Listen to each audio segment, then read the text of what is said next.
আসসালামু আলাইকুম রহমতুল্লাহি তাআলা বারাকাতুহু।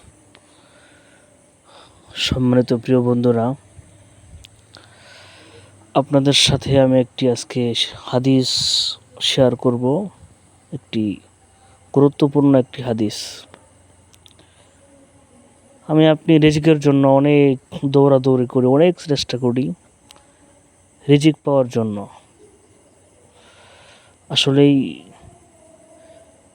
আপনি কেমনে কি করলে রিজিক পাবো, কোথায় গেলে রিজিক পাবো, এটা আল্লাহ রাসূল সাল্লাল্লাহু আলাইহি ওয়াসাল্লাম হাদিসের মধ্যে স্পষ্ট বলে দিয়েছেন।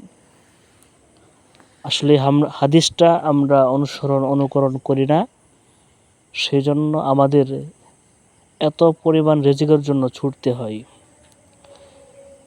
আল্লাহ কখন বরকত রেখেছে, কোথায় বরকত রেখেছে, কেমনে কি করলে আল্লাহ তাআলা রিজিক দান করবেন, সকিনা দান করবেন,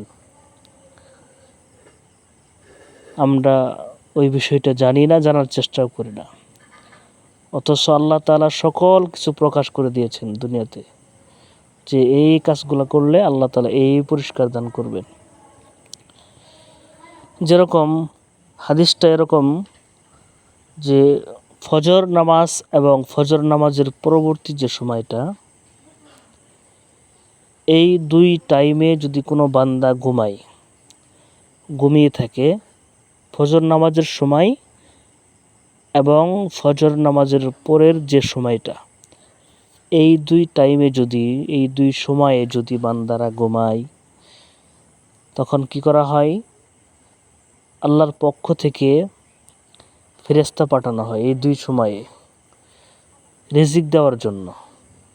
যখন ফেরেশতারা এসে দেখে যে যাদেরকে রিজিক দেওয়ার জন্য আসছে তারা ঘুমিয়ে আছে, ফজর নামাজ হচ্ছে তারা ঘুমিয়ে আছে, অথবা ফজর নামাজের পরে তারা ঘুমিয়ে আছে, তখন তাদের রিজিকটা, তাই ওই বান্দাদেরকে রিজিকটা না দিয়ে ওখান থেকে ওই রিজিকটা নিয়ে, ওই রহমতটা, ওই বরকতটা নিয়ে একটি জঙ্গলের মধ্যে ফেলে না হয়, একটা জঙ্গলের মধ্যে ফেলে দেওয়া হয়।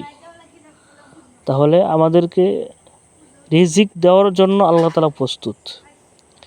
আল্লাহ তাআলা সময়ও বাতলায় দিলেন, বলেও দিলেন। রাসূলুল্লাহ সাল্লাল্লাহু আলাইহি ওয়াসাল্লাম হাদিসের মধ্যে স্পষ্ট জানাই দিলেন যে বান্দাদেরকে আল্লাহ তাআলা রিজিক দেন, কখন দেন, কোন টাইমে দেন, এটাও জানাই দিলেন। কিন্তু জানাই দেওয়ার পরেও আমরা কি করলাম না, বিষয়টা বুঝলাম না, মানলাম না, আমল করার চেষ্টা করলাম না। আল্লাহ তাআলা আমাদের সকলকে আমল